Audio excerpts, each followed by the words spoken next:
we could take lots of twists and turns in this conversation, but to not rehash the purpose, people, profit debate, because I think that's covered in a lot of different places. Yeah. Maybe let's explore it from your leadership mindset and, what your preferences are and how you as a leader show up. And again, there's tons of leadership mindsets. You, of all people, are probably the best expert. I know you're DISC certified, very fancy. But you know this, right? There's tons of different styles out there. Yeah. And also historically, right? Yes, like some sure. styles have had more traction during certain times. For sure. Yeah. So maybe we can look at the leadership spectrum, so to speak, and what leadership mindset or style or approach is best used when you're prioritizing purpose, people, profit, or maybe all three of them at the same time. You want to start there?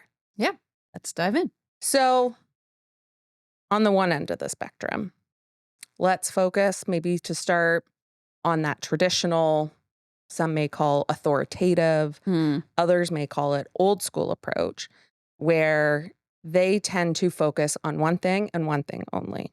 A company doesn't exist unless profit and money is driving it. Yeah. That is what they focus on first.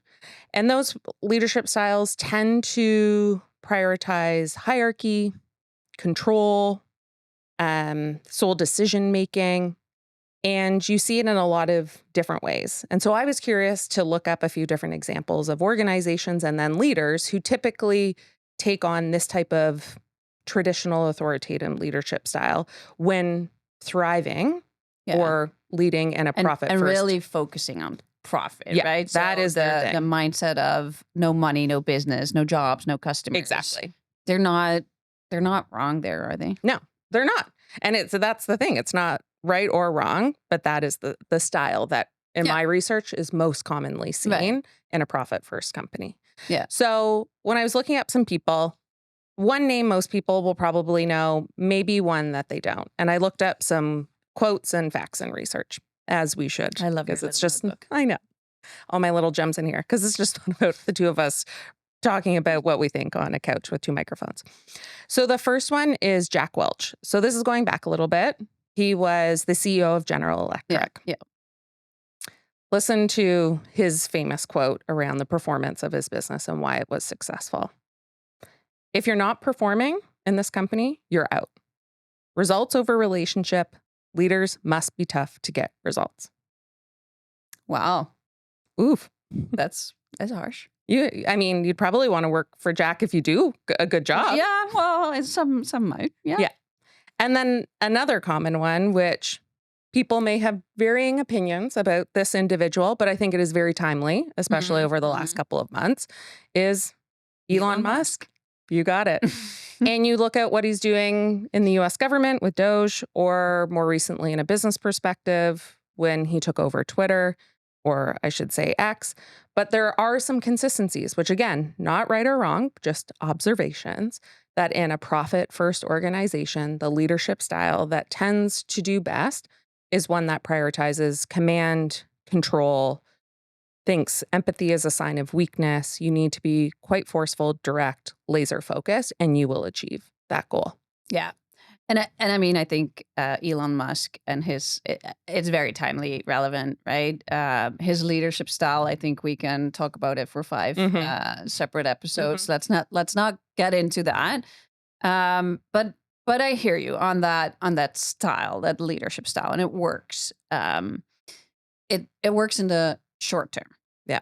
If you ask me. Yeah. Like investors love it, stock prices increase, and even internally, like it's often when bonuses are paid out, dividends are paid out to shareholders. Everyone is in this celebratory vibe. We're winning, right? Like it's a competitive winning environment. And it looks like a win. No, how you can cut it whichever way you want. But when those earnings reports come out, no one's unhappy about it. No one will complain. It looks like a win. It's the long term that I'm worried about in this type of leadership and this kind of context.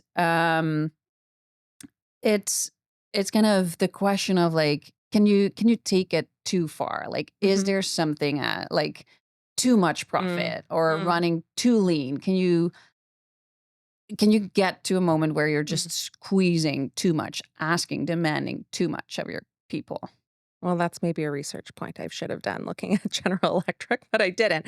But I hear where you're coming from. That is a good point. And I do think a little bit when I was researching it of, what are some of these shortcomings in the organizations that prioritize profit. And you're right, there are some Mm-hmm. of those short-term wins. But this is where the saying, money can't buy you happiness comes to mind, right? There are the downsides of there will be burnout, there could be disengagement, you could lose employees, you could lose customers. And like I said before, if you don't have employees and customers, do you have a company? I don't know. Right. Yeah. And I think that's exactly where the short-term wins Yeah. start turning into like long-term losses.